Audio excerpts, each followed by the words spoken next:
Hello and welcome to Music Maps, the Rock and Roll Book Club podcast. In each episode we use a place as a jumping off point for a conversation about music, anywhere from the obvious to the obscure. Hello, so I'm by myself again today. Mark is unavailable, so we're taking our first dive into the prog rock world, talking about King Crimson. We're here with Jakko Jakszyk, the current singer of King Crimson. He's got his book coming out in the coming weeks, published by Kingmaker Books via Ben Pester, friend of the book club. So Jakko's had this hugely varied career. He's obviously a member of King Crimson, having been a huge fan in his youth. He's been in the Lodge, Level 42, played with Tom Robinson and various solo projects, Dave Stewart, huge remixing career. He's even done comedy and all kinds of other things. So, hello. How you doing? Thank you for venturing to Walthamstow. Walthamstow. It's been a bit of a trek. He's 17. Right, so you grew up in Watford in the 60s and 70s. So what was some of the music that you heard in your early years? Well, I had a next-door neighbour who was maybe 2-3 years older than me, which is significant when you're that age. So he was the person that used to introduce me to stuff. So I remember hearing the likes of Cream and Jethro Tull, and the first album I bought was Chicago Transit Authority, which... That's Chicago before they became the earlier rather... incarnation. Before they became the rather bland, sickly 80s balladeers. And I think the first... It's one of those tour bus questions. What's the first record you bought with your own money? And I'm always very proud to say that the first single I bought with my own money was Voodoo Child by... It's a good one, then. Jimi Hendrix, yeah. Some people have really bad ones. Yeah. Big Rock Candy Mountain by Burl Ives, for instance, yeah. Mine was the Beatles. So I was quite lucky. You're not old enough to have bought the Beatles when it came out, though, they were on cassette. I was about 9 and I bought the red and blue Beatle albums on cassette. So I was quite lucky because when people ask me, I don't have it's not the Wombles. So. Yeah, no, but that's what you're trying to avoid, yeah. Was there any music in the house, around the house? Kind of. My adoptive father was Polish and he played he was in a kind of a folk group in Poland. So there was some albums with that. There was a Richard Strauss album, which I'm pretty sure he bought by accident, thinking it was Johann Strauss. And my adoptive mother was French, and so she had some French stuff, Georges Brassens and Edith Piaf, of course. And so that was the only thing that was played on the large gramophone, horrible piece of 70s furniture in the front room. What was Watford like in the 60s, 70s? Well, it was quite a hotbed of live venues. So once I started to see live music, there was loads of places to go and watch. There was a little club called Kingham Hall, which was on a tiny street not that far from Watford Junction. And it must have held, 200-300 people max. And I saw a number of people there. I saw the Pete Gabriel lineup of Genesis at least 2 or 3 times there. And there was the Technical College, there was Watford Town Hall that was on the circuit. And there was the Top Rank. So there were venues all over the place. It's fascinating in that era that a lot of smaller towns that probably don't get hardly any gigs now were regular stops. Absolutely, yeah. And all the big acts would come through this circuit. Yeah, and no, go they all played at the town hall. There was a very successful local promoter who was actually based in Aylesbury called David Stopps, who had a company called Friars, and they put loads of stuff on, and they put gigs on at the town hall. But obviously the formative first gig, a bit like the first record, the first gig is another one. And it comes in this slightly unlikely location of the new town, Hemel Hempstead. Yeah.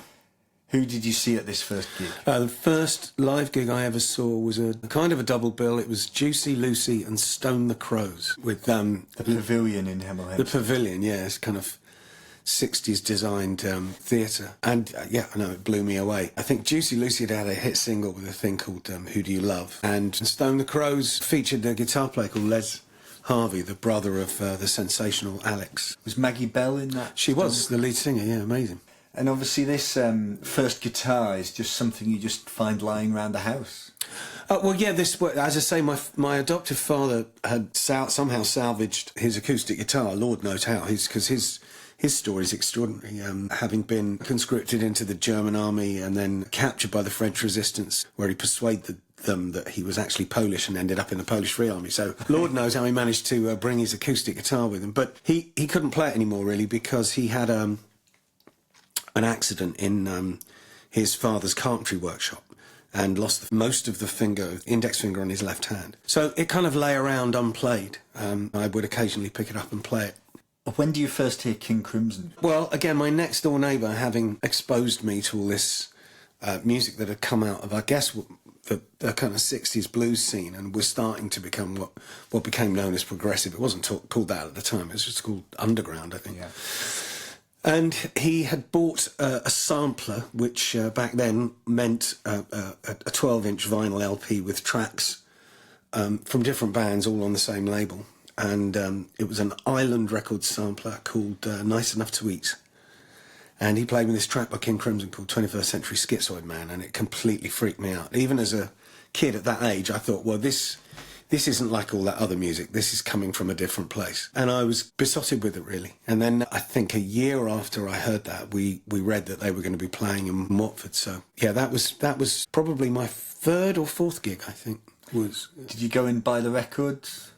I went down the records. I went into the co-op that had a record department, looking for the first album, but they didn't have the first album, but they did have a copy of In the Wake of Poseidon, which was the second album. Yeah. So actually that became my entry point, hearing Schizoid Man and then The Wake of Poseidon, which of course I played to death and fell completely in love with and entranced by. Yeah, so tell us a bit about this gig then in Watford when you finally see King Crimson. Well, it was, it left an indelible mark. It felt like, at the time, it felt like a kind of quasi-religious experience. Did you go with friends? Or I went with this mate of mine who I used to live next door to, who'd introduced me to them. And one of the girls that was in my same class at school, who, interestingly enough, also became head of press at EMI in the mid-80s, and she came to see Crimson because she lives in California now, and she came to see Crimson when we played out there in Los Angeles, which was an amazing thing for her. Yeah. So it's gone in a big circle there. Yeah, and it was a lovely thing to share with her. So yeah, I was just completely amazed by the sound of it. And it was quite visual too. They had a light show. This kind of light show, and they ended the set with this version of Mars by Gustav Holst with these two mellotrons blaring through these Marshall stacks. It was mind-boggling, and I left the show thinking that somehow my life had changed. A moment that I look back at in the 80s, having become a professional musician and developed a huge degree of cynicism, and look back at that moment and thought, what a naive thing to have thought. However, turns out it in the end it was an amazing, life-changing thing. So you get another chance to see King Crimson at this legendary free concert. Oh yeah, in Hyde Park. Yeah. So this is September of '71. You ended up going to this. Who was playing at this big outdoor gig?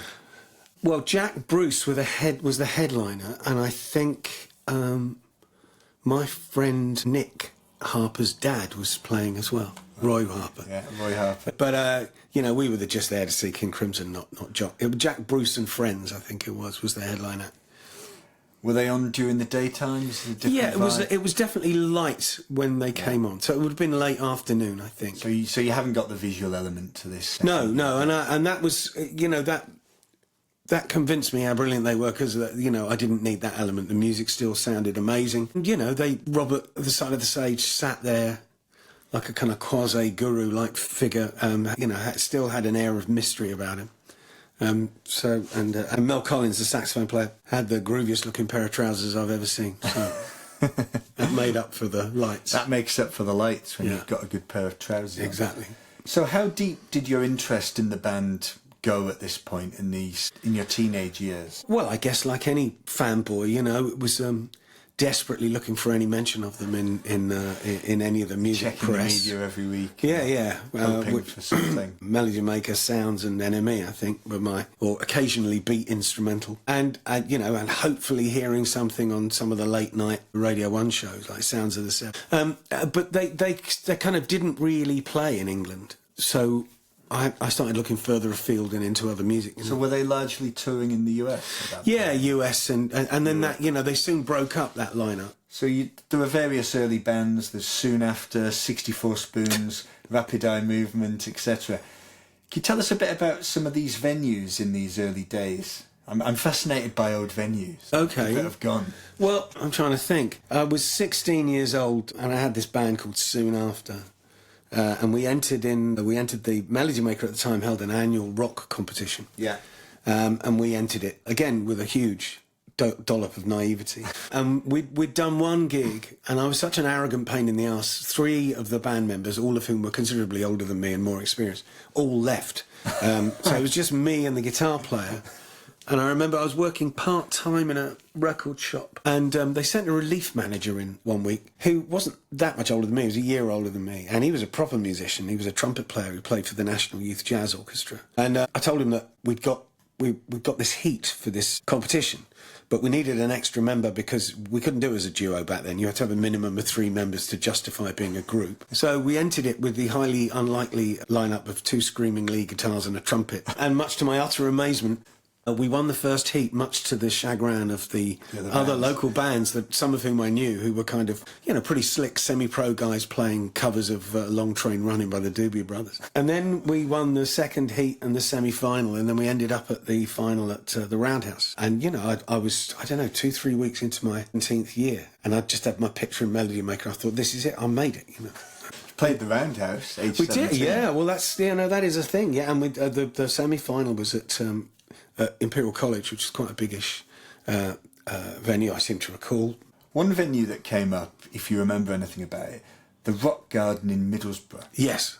So I'm from the northeast, so this also cropped up in an episode about the British new wave of heavy metal. Okay. I'm fascinated by these, like I say, these obscure places. Do you have any memories of this place? I do. This is a few years later, and I was in another band, and then a mate of mine was playing drums for a band who'd got a record deal. They were signed to Bronze Records. But rather tragically, their guitarist died after a terribly tragic incident when they were having a photo shoot by the Thames, and he jumped in the water for a laugh and cut his leg on some rusty bit of farm machinery that was unseen but under the water. And he ended up with this terrible blood infection and died. And they'd had a whole thing lined up. They had a tour lined up. They were recording the album.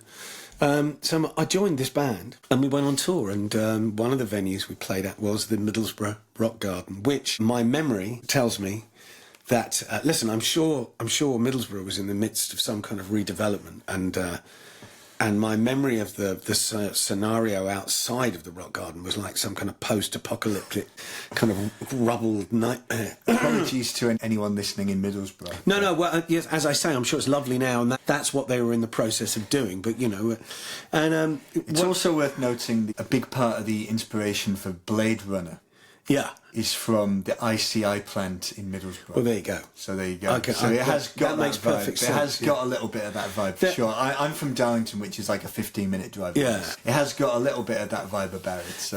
There is a story about playing there, but I don't know.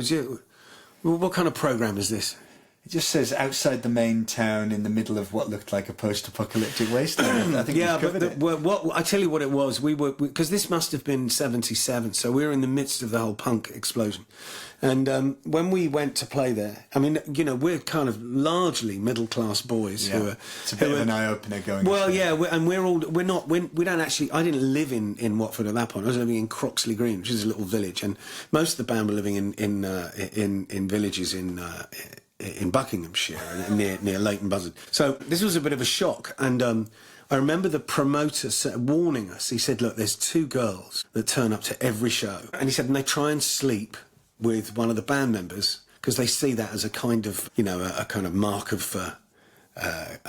particularly when they end up on top of the pops, So we were warned about these 2 girls. Anyway, one of these girls kind of hung about with us, limpet-like, and walked with us. We went off to go and get something to eat prior to the gig starting, and she just followed us. She was obviously her target was the lead singer, Warren, and he was just trying to ignore her. He was pretending as if she wasn't there. It was all very awkward, and at one point she walked in front of us and stood in front of him, so we had to stop. And she said, and you might have to bleep this out, but she said, look, are you going to me or not? And we were all terribly shocked because we'd never heard anybody speak like that before. And Warren, in his quasi-middle-class accent, said, well, quite frankly, no. And she said, oh, God, it's a big exhale of frustration. She went, all right, look, I'll tell you what, I'll give you a £5. So that's my... Wow. That's my memory of Middlesbrough Rock Garden. What a memory. Whenever the Northeast crops up, I always sort of zone in on it. Yeah, well, it doesn't come up that often. And because you're from Darlington, I decided not to do the accent there. So. I want to touch on some of the other aspects of this hugely varied career. It includes, like I say, comedy and solo albums with Chiswick and Stiff Records, stints with Level 42, Tom Robinson, The Lodge, and more. Tell us a little bit about some of these many remixes that you've been doing. So over the years, you've remixed the likes of Jethro Tull Yes, Emerson Lake Palmer, etc. How did that come to be? Well, it's quite a convoluted reason in the end, really. I think as a professional musician, following the kind of the roller coaster nature of a career, you find yourself doing all sorts of stuff just to kind of keep going. And at one point, I was composing music to picture for large corporate events. It was a world I had no knowledge even existed, but an ex-fan of one of my bands was working for one of these companies. And the budgets they had for these things were insane. And so you composed a picture for a big opening of an event. And the music was in surround. So initially I would try and mix it and then give them kind of stems, and they would mix it live in the arena. And then I thought, well, this is nonsense. So I got myself a surround system and learnt how to do it. But that when, completely coincidentally, a few years later, remixing albums from the original masters and multitracks and doing it in 5/1 became a thing, I kind of threw my hat in and said, well, actually, I know how to. And then, you know, you end up doing one album and then that leads to another and somebody recommends you. And I'd become part of the kind of... I was in the firmament at that point of Crimson because I'd met Robert because I'd been in this band called the Schizoid Band where everybody in the band, ironically enough, had been in King Crimson apart from me. So we did that. So I offered to mix one of the Crimson albums and Steve Wilson recommended me to Ian Anderson. So I did an Ian Anderson solo record and then, you know... What was that experience like? Well, you know, as I say in the book, I've worked with a number of people who have a pretty difficult reputation, as indeed does Ian. And I have to say, you know, all you can do is speak as you find, I guess. And quite often, I think, some of the things that people say in anger or frustration say more about them than it does about the people they're working with. And all I can say is my experience of working with Ian has been nothing but unbelievably positive. And he's been great and very, very fair. And I've enjoyed it enormously. He's been really, really good, really supportive. Sometimes that's the way it works, where someone who's got a really bad reputation and you meet them and you just don't see it at all. Plus I probably don't have the agenda that some of the people that are pissed off with him do. I'm not in a band with him, you know. We're trying to work together. Yeah. But you know, look, Robert Fripp has a pretty terrible reputation, and but we'll get on to later. You don't have that experience at all. But how did you come into contact with Tom Robinson? What happened there was I'd been making all these solo records for these various labels that you've mentioned, and consequently working with various producers who'd been producing me, one of whom was a guy called Peter Collins, who was very successful in the 80s in a kind of pop sense. He did Nick Kershaw and loads of quite diverse things, Tracy Ullman, all sorts of stuff. He ended up in America producing the likes of Rush. He had a complete change of angle there. And but I started working with him as a musician as well. He liked what I did as a solo artist, so he would bring me in and ask for arrangements or guitar playing or whatever. And I played on an album that did quite well in America. And the who had a degree of charm but very little talent, bless him, may he rest in peace, asked me if I would co-write his second album, which I did, and that did very well. And the publisher went through that thing that publishers and filmmakers do, where they think, well, he's been successful, and let's put them together, you know. So they send you a list of other writers. This dumb idea that somehow, you know, two successful people will, you know, guarantee you some success. And they gave me a list of potential collaborators, and I didn't really want to work with any of them. But there were two names that stuck out, one of whom was Tom Robinson. And this was 87, I think. And he said, I'd love to meet Jakko, but I'm not around till September. And I said to the publisher, well, I'm not around till September either. Turns out we were both not around until September for the same reason. We were both at the Edinburgh Festival. Okay. So I bumped into him and we became pally, and then we did we did quite a lot of work together. The first thing we did was co-wrote the theme tune to a TV series, and then we did all the incidental music. That's something we haven't even mentioned. TV soundtracks, incidental music, all this. Well, that's kind of where that started. And I interviewed Tom for the book because, just trying to reconnect and remember. He did an event with us a few months ago with John Savage, his new book. Well, he's a good guy, great guy, Tom. And he said to me that he'd agreed to do the music for this TV series and had absolutely no idea whatsoever. And he said, "You did all of it." I said, "Did I?" I said, "That's not my memory." He said, No. He said, "I had virtually nothing to do with it." So you say yes to the gig and figure out how to do it later. Well, I think we've all done that. Yeah. I've done it many times. So we did all the incidental music for a Central TV series called Hard Cases, and then I toured with him. We toured as a duo. I toured in his band, and then we made this album, which it doesn't end up being released initially. No, it was about He then got it into his head that he was going to reform TRB, which turned out to be a huge mistake that he then regretted. So the album came out, a couple of after years after the fact, and it got the best reviews he's ever had, actually. Yeah. And I did ask him, was it generosity that made him, in the end, decide to call it an album by the two of us instead of just Tom Robinson? And he said, no, it wasn't generosity. He said it was so out of his comfort zone, what I was bringing to the table, that he thought, if it's successful, I want part of the credit, and if it's really unsuccessful, I don't want any of the blame. So it came out as the two of us. So this record with Tom brings you to the attention of Level 42? Yeah. How long were you with them for? From about 4 or 5 years, I think. Okay, so this album with Tom Robinson came out, got brilliant reviews, but it was on a tiny little label, so they didn't exactly have a... So it's 1990 when it comes out. Is that right? It's made in 88. Okay, came out in 1990. So they didn't have like a big marketing budget. So when the label phoned me to say, we've got you a live TV performance, I thought, oh, brilliant, okay. And I said, well, what is it, when is it? And they said, oh, it's the James Whale radio show. And I said, oh, I'm not doing that. And they said, why not? I said, because it's rubbish. And people who are not old enough to remember it, I often say, okay, you don't remember that, but do you remember the word? And quite often people do remember the word, because it was a big view of okay, well, so the word was a chaotic car crash, right? Yeah. The James Whale radio show was like that, but without any of the budget. Right? So I said, I'm not doing it. And they tried to persuade me, and I said, no, I don't want to be seen on that thing. It's hideous. It's the kind of that goes on once the pubs are closed, and it's just awful. And it's James Whale trying to be like a shock jock, but not doing it particularly well. Anyway, then Tom Robinson phoned me and said, look, would I please do it as a favour to him? So reluctantly, I said, all right. And I remember it was shot in Leeds, and I remember the degree of resentment I had packing away the equipment and driving all the way up to Leeds, resenting every mile of the journey. And then when we got there, it was as chaotic as I thought it was, and the main topic of the evening was the whole Clause 25, which the Tory government at the time were trying to get this kind of anti-gay, thing.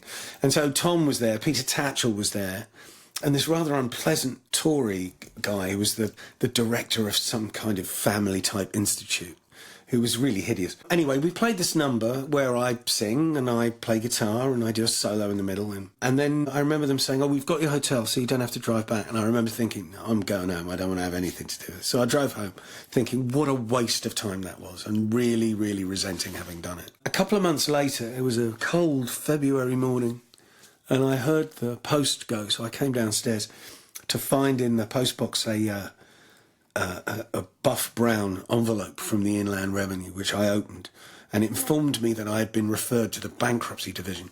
So that was a pretty low moment. And then I went to make a cup of tea and the milk was off. So then I got in the car and I drove to the village shop, got some milk, came back, and the answer phone light was flashing. And I thought, oh, okay. And so I pressed it, and it was Mark King, who I'd never spoken to before in my life, saying, Mark King here from Level 42. I need to speak to you. It's pretty urgent. Here's my number. I thought, this is mad. So I called the number and he answered, and it seemed insane at the time. I mean, now I know Mark. It's within character completely. But he just gave me a brief rundown of the history of the band and what had happened and how their guitar player had died and how they'd done this, and they'd made a new album, but they'd left the label. They'd got a new album. They were about to go on the road to promote it. They needed a full-time guitar player prepared to commit for a minimum of 2 years. And I said, well, okay, you asking me to audition? And he said, no, the job's yours, do you want it? And it changed my life. It changed my life. I was put on a retainer. I managed to avoid bankruptcy, pay my bills, and so they've got a good budget behind them at this point. Oh yeah, I mean that. I think one of the things that was extraordinary about it was that Level 42 was that very rare thing. They were a band that had a reputation of being really, really good players, but they were also commercially very successful. And so, I had months of just learning the stuff, and then we did some rehearsals, and then we did some festivals. And then I remember we came back to England. The first gig I did with them in England was headlining Crystal Palace Bowl, 20,000 people.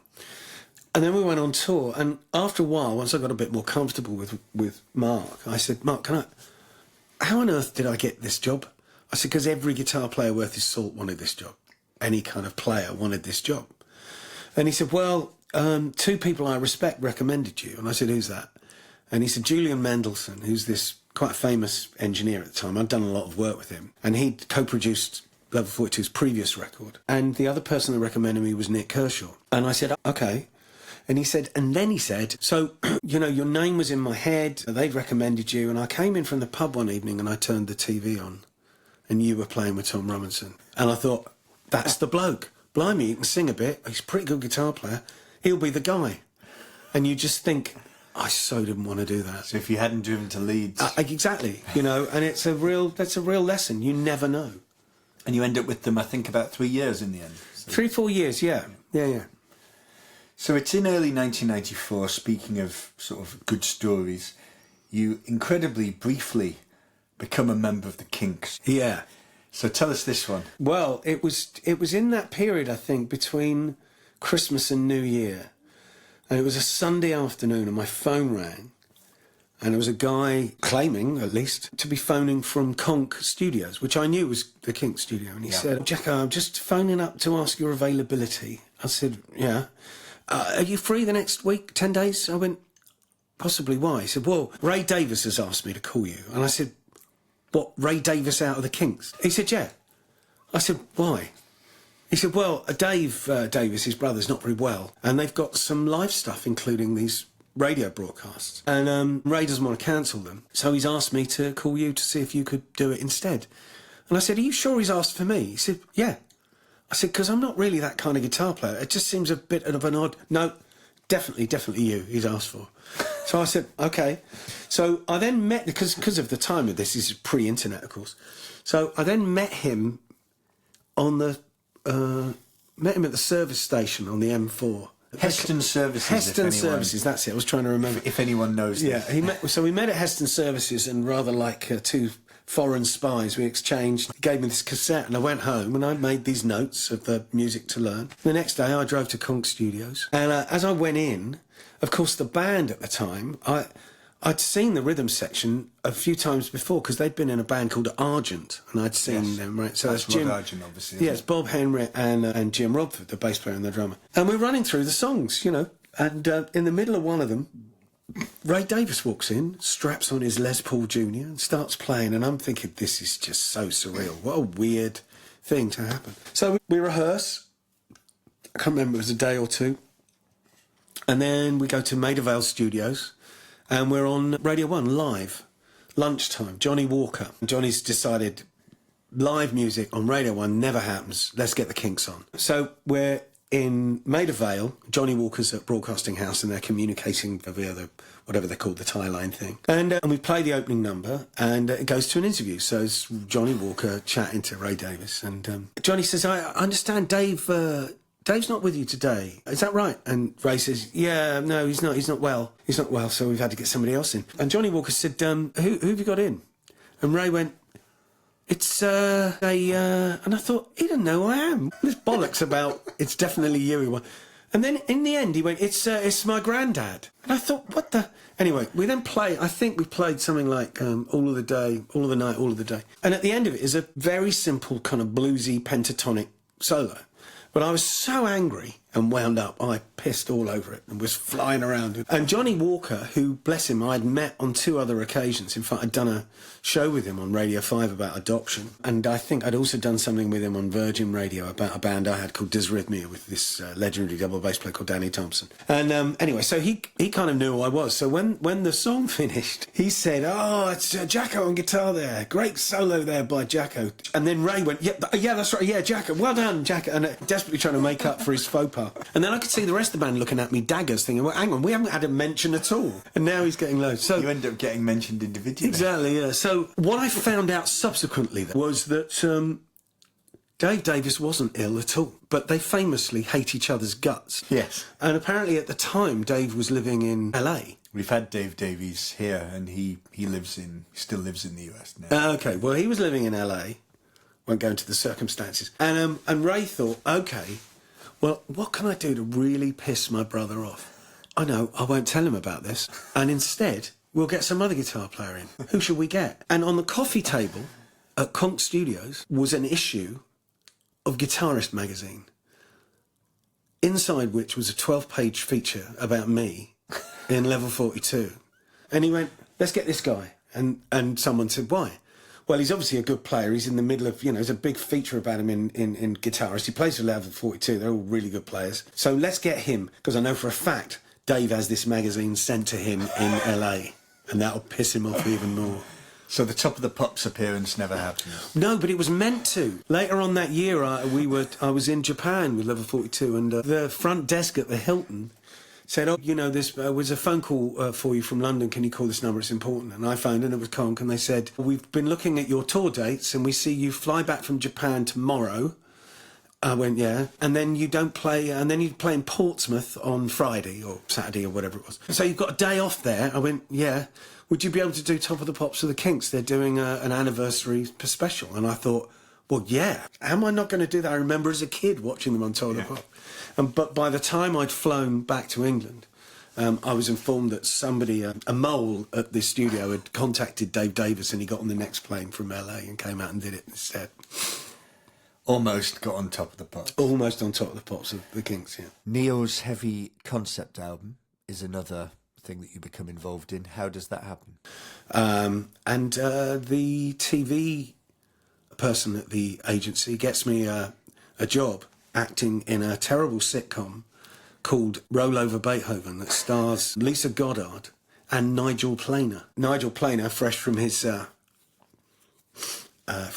fame as Neil, plays this rock star who moves into the country, a big house in the country, and all the villagers are up in arms. And he employs Lisa Goddard as a local piano teacher, and they fall in love, blah, blah, blah. So I'm in this thing, and I get on very well with Nigel, same reason. He's a big fan of music, he's a big fan of Dave Stewart, so I put them together, and then we end up doing this album called Neil's Heavy album. So this is Neil from the Young Ones? Neil from the Young Ones, Nigel Planer as Neil. And so we make this extraordinary sounding album, because Dave Stewart's production on it is incredible. Because he doesn't treat it like a comedy record, he treats it really seriously, and it sounds unbelievable. There's all these great players on it. And then Nigel decided that he wanted to kill Neil off, so he did a handful of gigs ending up at Hammersmith Odeon, where Neil was going to hang himself, right? So Dave and I become two of the band members for this tour, and the support act on that tour are Roland Rivron and Simon Brint, collectively known as Raw Sex, the appalling end-of-the-pier duo that were regulars on French and Saunders. And they were hilarious. A, they were hilarious and great company. And B, Simon was doing all the music for all the comic strip movies and all the spin-offs. And he said, well, look, do you fancy playing on some of this stuff? So I ended up playing on numerous comic strip movies, TV series, we did loads. And I would hang out with them socially. And they said, and I would go and see them perform as Raw Sex, the comedy thing, because they were hilarious. And they said, do you fancy joining in? I mean, you're a bit of an actor. And why not? So we created this grotesque, I'm not sure we'd get away with it now, I'm sure it would be deemed to be borderline racist. I played this grotesque Italian character called Eduardo that Roland Rivron claims to have met on a beach in an 80-30 holiday. And so that's how I got to know all these comedians, you see. So we did all sorts of one-off shows, and then we did a much longer piece at the King's Arms. Is it the King's Arms in Islington? King's Head. It's King's Yeah, Head. King's Head, yeah. Still there. And that show we then did in Edinburgh, and that was quite elaborate. That had a narrative to it, and there was 4 of us doing that. So it was Roland, Simon, myself, and Kathy Burke, the actress Kathy Burke, who was playing Roland's permanently pregnant girlfriend, who he claims he only went out with because she worked at the local off licence. And as a result, I got to know all these comedians, and as a result of that, I got to know a man called Tony Hawks, who had a band called Morris Minor and the Majors, and they did this song on Saturday Live, which created sufficient interest that Virgin offered them a record deal, and he asked me to produce it. So under a pseudonym, because I thought, if this is successful, I don't want my name on it, I produced Stutter Rap by Morris Minor and the Majors.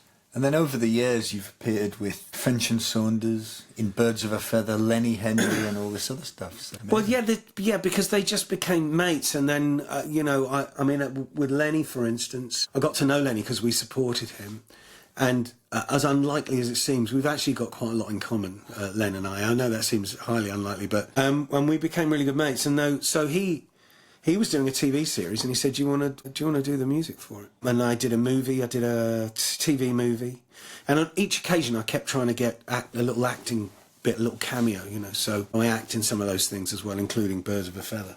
So what about this brief interaction with Michael Jackson? This caught my eye. Okay, well, what happened there was when my album was being produced by Peter Collins, he suggested horns on one of the tracks, and I said, "Oh yeah, I know some great brass players," and he said, no, I mean the horn section, by which he meant the Seawind horns, Jerry Hayes LA horn section, basically Quincy Jones's horn section on virtually every album Quincy made from about 1970 mid-80s and mid-90s, and I was thrilled because they're amazing, and I've got a lot of their work, incredible. So I got to know them, and I got very friendly with a saxophone player, Larry Williams. When he came to England, we'd always meet up, and sometimes he'd stay with me.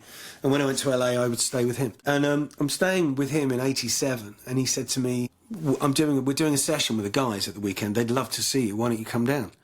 And I said, all right. And so he gave me the address of Westlake Audio, and I just drove down there. He didn't tell me what the session was.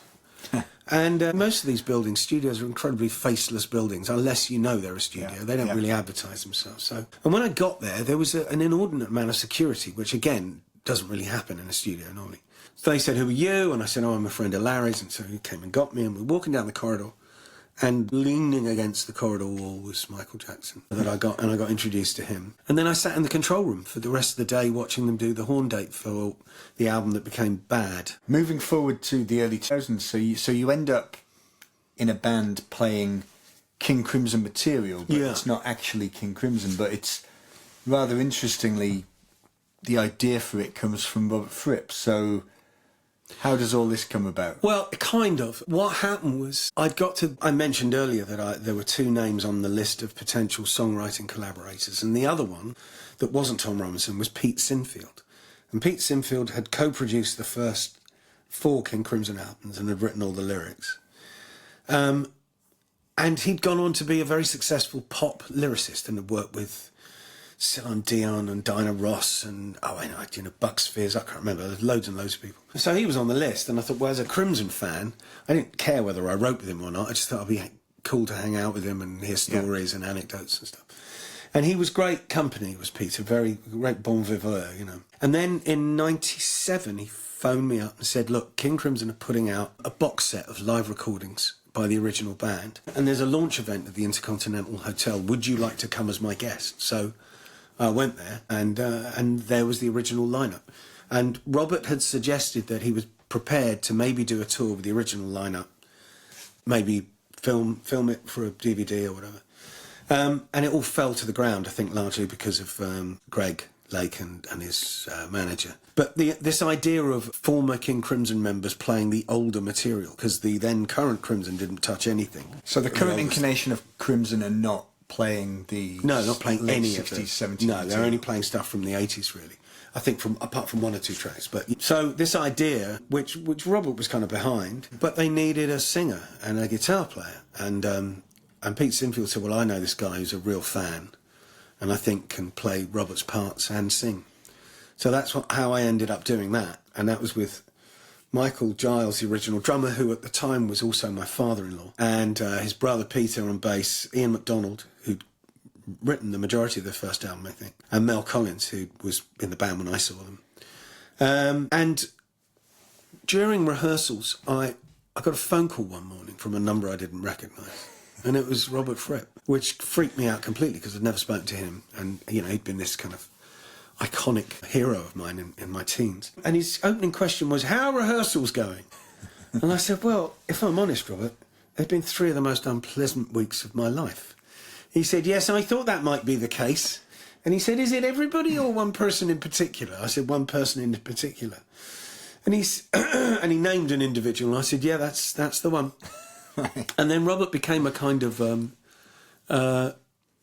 King Crimson therapist. Yeah, what's the word? Who are the people? The Samaritans. Yeah, he became my personalised King Crimson Samaritan. But that's how I got to know Robert. So that's my in there, really. That's how it all started. So that band's around for a couple of years, and then it kind of fizzles a bit. Well, what happened was Mike Giles left after the first tour. And so he claimed to have registered 21st Century Schizoid Band as the name of the band. Yeah. And was very enthusiastic about calling it that, yeah. And putting nobody this forward as the name for the band. Yeah. And then when it came to doing the business, we were being managed by a friend of mine called Paul Crockford, who was a big, proper manager. He managed Level 42, currently manages Mark Knopfler and Paul Simon.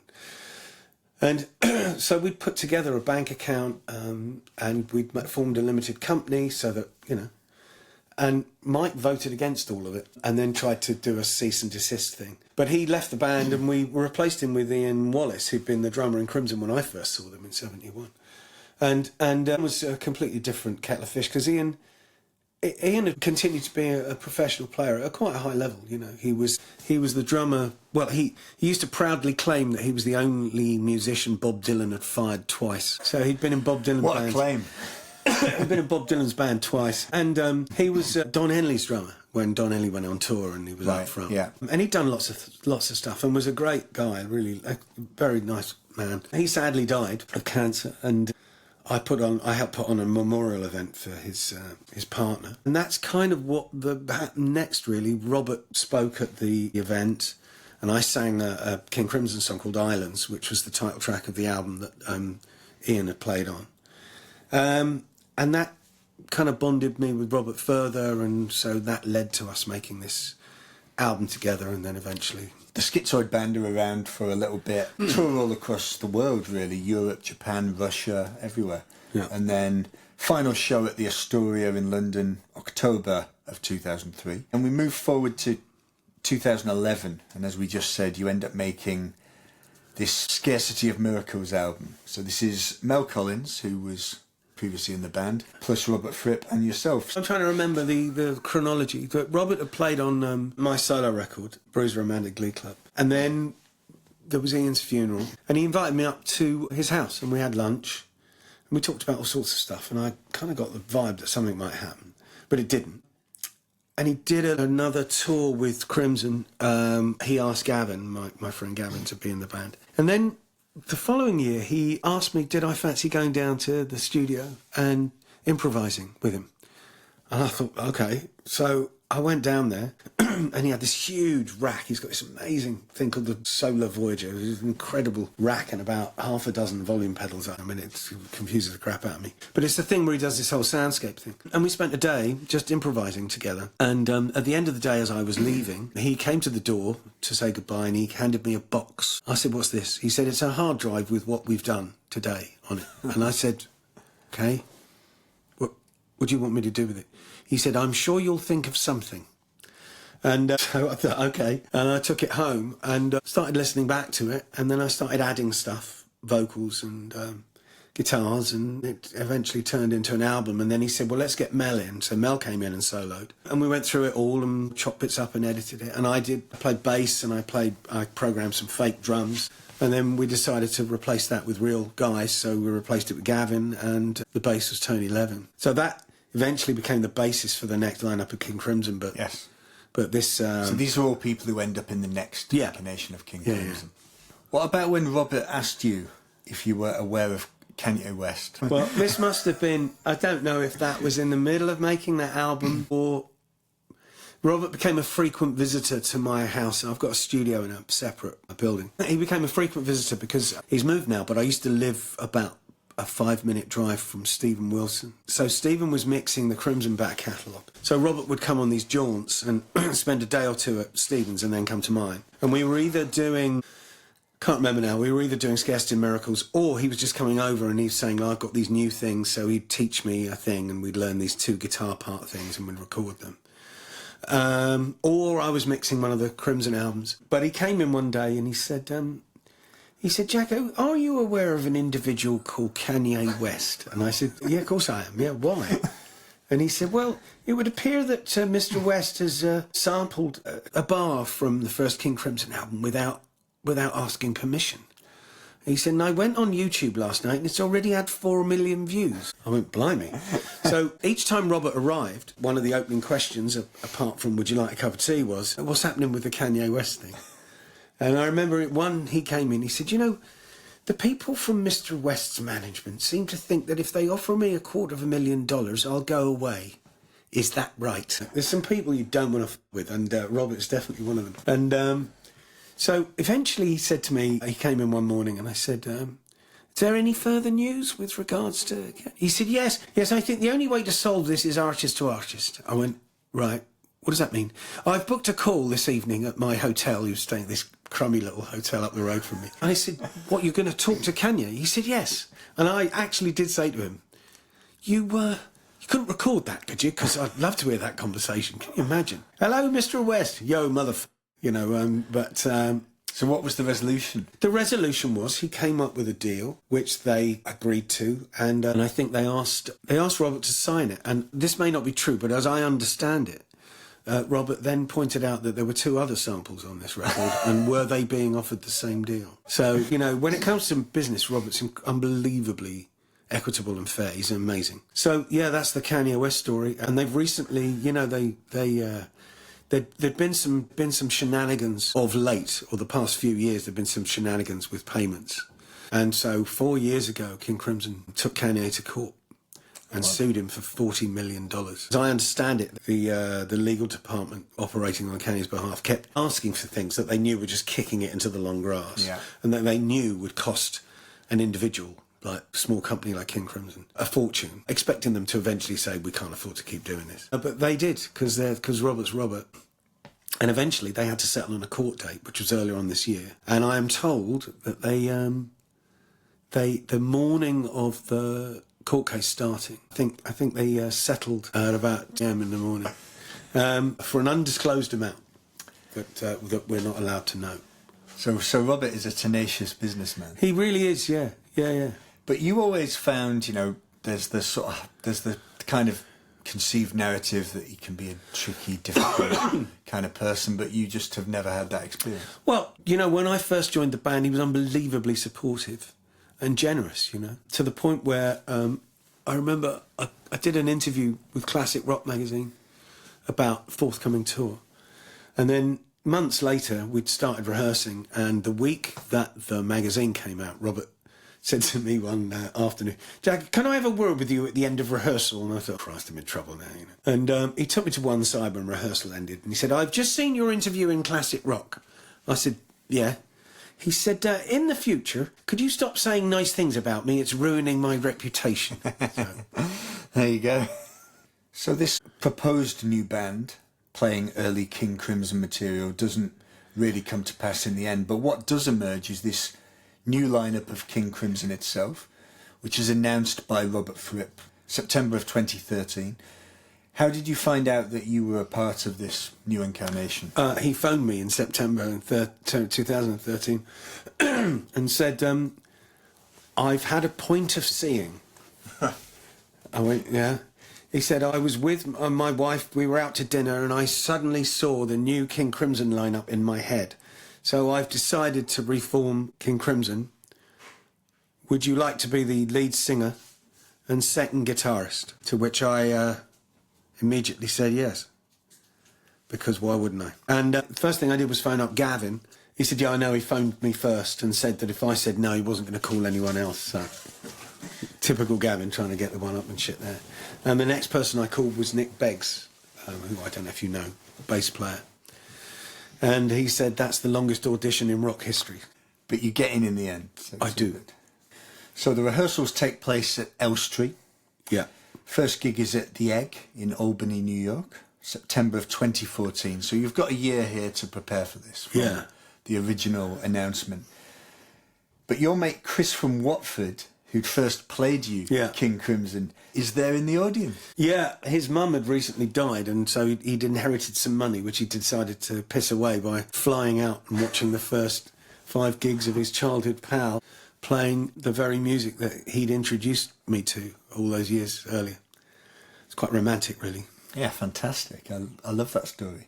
How was the audience reaction to hearing some of these 40-year-old songs? It was astonishing. Yeah, I mean, you could haven't been played for a while. Yeah. Well, there was some stuff that hadn't been played in 30, 40 years, and there was some stuff that had never been played live before, ever. I mean, you know, the impact of that is diluted somewhat by the nature of modern technology and the internet. But when people don't know what you're going to play, you can almost hear their jaws dropping. Paul McCartney still plays Beatles songs for the first time. Oh yeah, that's great. He pulls the odd one out. That's great. Fans online will be like, this has never been played before. Yeah, no, that's fantastic. Is that? So you were a hardcore fan, and now you're the front man. So tell us about how it felt the first time singing 21st Century Schizoid Band in King Crimson. Yeah, that was mad. I mean, very, very emotional. And it was the encore that we did at the very first show in Albany, upstate New York. And at the end of the gig, I'm near to tears. I can't believe this is it's just mad. 'Cause 44 years after first hearing exactly. And my mate who played it to me is in the audience. And to my left is Robert Fripp, and to my right is Tony Levin. And you think, how the hell did I get here? That's the end of the last paragraph of the opening chapter of the book says that. You know, it explores this whole thing of that chapter starts in Bearden, Arkansas, which is where I found my real mother living eventually. And these 3 half-brothers who were politically right of Attila the Hun. And that sense of... Well, I've got an uncle like that. Well, yeah, but it's that sense of, had I not been adopted, because she didn't have my sister adopted, then that's where I would have been brought up. And you think, well, hang on. How much of who is innately us? And, you know, it's the whole nurture-nature thing. And at the end of the chapter, I say, 36 years later, I'm standing on stage at the Parque de Olímpico in Rio de Janeiro, because Crimson are about to play. We're headlining the Sunset Stage at Rock in Rio in front of an estimated audience of 120,000 people, and you think... Is that on the beach? It used to be on the beach, actually, but it isn't anymore. It's now in the Olympic Park that they built. But yeah, it's that thing of, you know, that you look at those two things and you think, how the hell did I get here, you know? So obviously there's these UK, European, Japanese dates follow and all this. Was there any new material? Was that part of the... Yeah. Robert and I had written some stuff, and Robert had written some instrumental stuff. By the end, there was about 40-odd minutes of new material. Because King Crimson's never been a nostalgia act. They've never done the kind of playing the hits kind of thing. Yeah, I think it was... I think in Robert's head it was a kind of finale. It was a kind of encompassing everything. So we had new material. We were playing stuff we'd never played live before. We had a repertoire of about 5 hours, and every set was different. We didn't play the same set twice. And it became a very popular version of the band. Well, it became the most popular version in terms of, you know, seats numbers. You know, the show in Rio, and then we did 2 nights in an arena in Santiago. You know, 12,000 people. Any other venues that stand out? Obviously, there's the amphitheatre in Pompeii. Yeah, that was incredible. The Opera House in Venice and all these incredible venues. Well, the arena in Verona is stunning. It's the largest Roman amphitheatre that's still in use. That's I don't know what the capacity of that is. About 11,000 people. That was amazing. 3 nights at the Albert Hall was amazing. Selling out Radio City Music Hall was a real bucket list thing to have done. I loved that. So I've still never seen a gig there. It's incredible. It's on my list. Yeah, because it's huge. It's like 6.5, nearly 7,000 people. Yeah. Beautiful Art Deco theatre. Stunning. Kate Bush came to a couple of King Crimson. She did. She saw the band about 3 times, as I understand it. She came to see us in Aylesbury. I didn't see that. She came to see us in Hackney at the Empire, and because I remember a woman wandering in saying, "Oh, I just wanted to say," and I was pulling my trousers up at the time, and she was very sweet and said how much she enjoyed it. And she said, "Oh, my friend enjoyed it too." And then a bloke came out of the toilet, and it was Pete Gabriel. And then when we played at the Palladium a couple of years later, she was backstage, and she said, "Oh, do you mind if we have a chat?" And I went, "God, no." And we had quite a chat that evening, and she was so complimentary. It was a highlight of my tour, really, for me. Because I'm such a fan, I don't easily get kind of dumbstruck after Getting a compliment from Kate Bush. Oh no, she was saying how brilliant the singing was and stuff. So I was really chuffed. I haven't heard from her since, of course, but I don't think you're alone in that. no, but it was a real highlight for me. Obviously, all these various sort of celebrity King Crimson fans. We mentioned Vic Reeves, who's from Darlington, the same as me. Adrian Edmondson, Steve Davis, Stuart Lee, who's a friend of the book club, who was with us yesterday at an event. He has started coming to the gigs too. So you've got all these followers and things. But the Heroes is added as an encore following the death of David Bowie. Yeah, I remember when Bowie died, I thought, maybe we should do that. Maybe I should suggest that to Robert. And then I thought, it's not really my place, and Robert might think it's naff. And so I didn't say anything. And then literally a day later, he phoned me up and said, "Jacko, I was thinking maybe we should do Heroes." There you go. And I said, I was going to say the same thing. And that was a blast, because after 3 hours of concentrating, to sing and play that, it was just, I felt one point of the evening, I felt like a rock star, and that was it. And I loved doing it. How did it go down with the fans? Again, just first time we did it, the place just could not believe we were playing it. And it was great. We didn't make a big deal of it. It was like a silent tribute, really, just it was implied rather than announced. But King Crimson is quite unique in one sense, that they have these various incarnations that are all considered classic. There's normally one classic lineup with a band, but King Crimson have got, I think it's like 1969, 1974... 1981, and then this more modern lineup. So how does this version of King Crimson compare with these previous ones? Well, I'm not in a position to be able to make that judgment. Yeah. Robert says... So what are the differences? Robert says, and he said it in print, so that for him, the defining lineups of Crimson were 69, 81, and I think 2017, he said, us. So that's Robert's take on it. In 2020, COVID kind of puts everything on the back burner, but King Crimson do become the first English band to tour the US post-pandemic. It's the first time we've actually discussed this era of music on the podcast. So how was this for a strange experience? 21 was really weird on lots of levels. Very difficult to arrange. Incredibly difficult, yeah. We had to... protocols. Yeah, although we all had... work visas, you had to apply for a thing called an NIE, National Something of Exception. And it was the thing that allowed politicians and actors to fly to and from the States, because there were no commercial flights. You could not fly commercially at that point. That still hadn't happened in 21. And we put this tour together, and one of the things that was odd, the agent out there, he had a couple of tours out, and one of which was James Taylor. As I mentioned this as a for instance, to give you an idea of what the vibe was like. And he said that in the democratic states, because it became heavily politicised, the virus. Yeah. He said especially in the US. Yeah. He said in the democratic states, people were very wary, and he said that there were a number of shows, James Taylor's shows, that sold out. 6,000 seaters, sold out, all the tickets gone. And he said, and quite a number of them, around 2,000 people didn't turn up, even though they had tickets. Yeah. So that was the vibe. And we flew out to Florida, and we were rehearsing in Florida. And the thing that we noticed was the Republican states weren't doing the vaccine. They weren't wearing masks. Weren't distancing. They weren't doing any of that. So I remember we were quite relieved when those shows in those states finished, because we were in Florida, and then we were in Atlanta, There's an unease because if any of you catch anything, that's the end of the tour, isn't it? Yeah, well, certainly me, more Certainly than because of the singer, you know. And so we were relieved to get out to, you know, remember when we ended up in Colorado, we were relieved about that. Because suddenly it was kind of much more laid back. And so, yeah, it was weird. And there were two things. One, the second half of the tour, because we were playing kind of sheds, so we were playing kind of 6,000 type venues.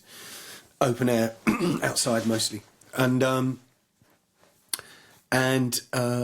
band opening for us were the Zappa band, and of course I'm a huge Zappa fan as well. And one lunchtime, Gavin, the drummer, was chatting to them, and he said to me afterwards, he said, "Oh, you know, I told them that when we were younger, me and him, we used to do these little live shows in Watford to promote our local music shop."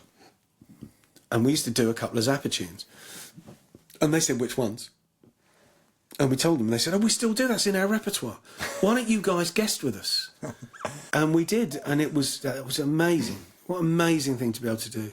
We did it in New York and Washington. You know, nobody knew we were going to do it. The crowd goes nuts. And then we play this tune, and I get a big... You know, I was the lead soloist in Level 42, but, you know, you're in a band with Robert Fripp, and he gets to do all the solos. So I had a great moment, which was it was an amazing thing to have done. So that was the highlight. And then we were meant to go to Australia, but the Australian rules were so draconian, we couldn't get in there. What's so strict? Yeah. So then we went to Japan, and we were the first international band of any kind to enter Japan.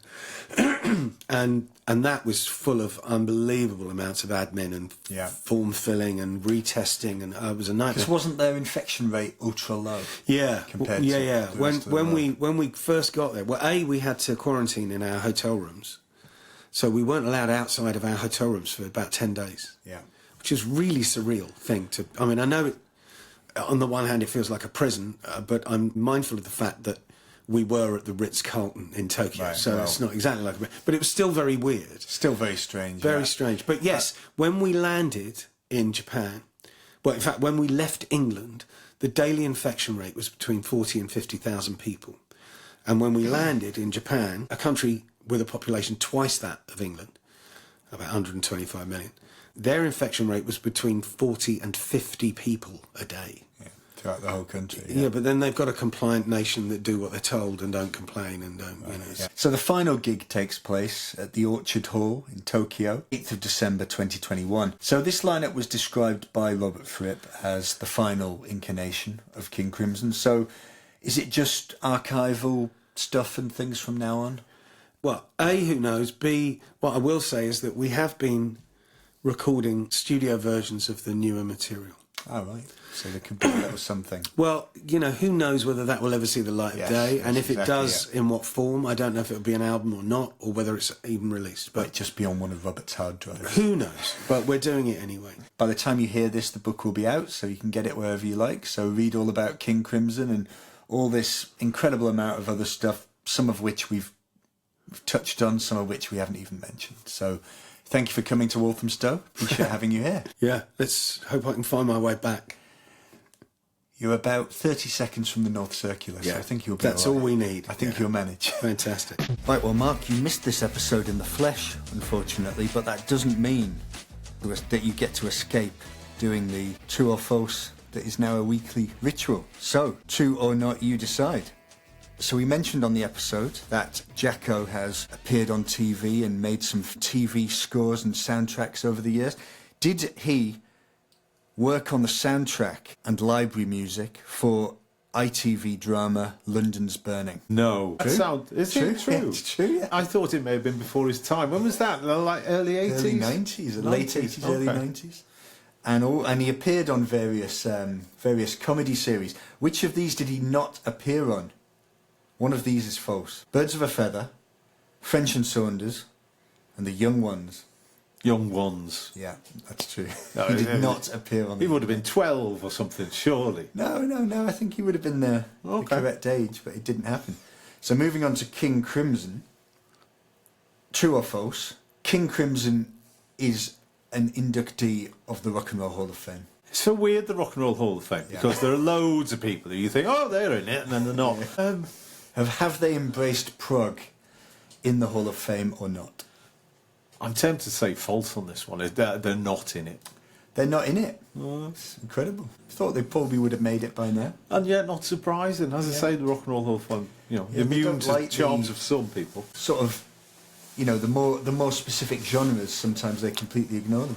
A couple of years back, they had some kind of poll, a New Order were one of the potential inductees, and then they put it to a public vote or something. And the New Order, they didn't win, shall we say. But I just felt that whole process just seemed a little bit talent show. But there's some incredible people not in it, and there's some quite not so good people who are in it. So, it's not a hard and fast thing, is it? Last one. When Greg Lake left King Crimson, late 1969, a potential replacement vocalist was Elton John. Nah, I can't see that. So I'm going to say false. Apparently this is true, but apparently they heard his debut album and decided against it. Well, it may not have been a good fit. It might not have been a good fit, yeah. But he was paid £250 for doing, I think, one session. There we Quite go. a bit of money in the back then, I imagine. Yeah, so there we go. At the end of each episode, we each recommend something you've liked for a long time, something you've recently discovered. Mark? I'm currently watching Wolf Hall. Have you ever watched it? I've not even heard of it. It's a book by Hilary Mantel, and this is the third series screening on BBC One, and it's really good. Anyway, it's a very popular programme, so I'm sure I'm not surprising anybody listening to this by professing my love for it. It stars Mark Rylance. I've heard of him. And he's great as Thomas Cromwell. So yeah, Wolf Hall. I don't watch a huge amount of TV. I'll tell you what I'm going to recommend. I'm going to recommend a photographer. She's called Tish Merthyr. Yeah, I know She's that. from the northeast. Yeah, kids jumping on. She's mattresses. recently been in the news. So one of her photos is going to be on the cover of the new Sam Fender album, People Watching, which I think comes out quite soon. So yeah, have a look. She's got this amazing black and white photo of a child holding a bird. So that's going to be on the cover. There's also a fantastic documentary about her, which, if you haven't seen it, I'd recommend looking it up. So there you go. So all that remains is to say a big thank you to Jakko for spending time with us on Music Maps today. Don't forget, Who's the Boy with the Lovely Hair? The unlikely memoir of Jakko Jakszyk is available now from all good bookstores and even online bookstores. And it's, hopefully, as you found today, well worth a read, so go out and get it. And we'll look forward to seeing you next time on Music Maps.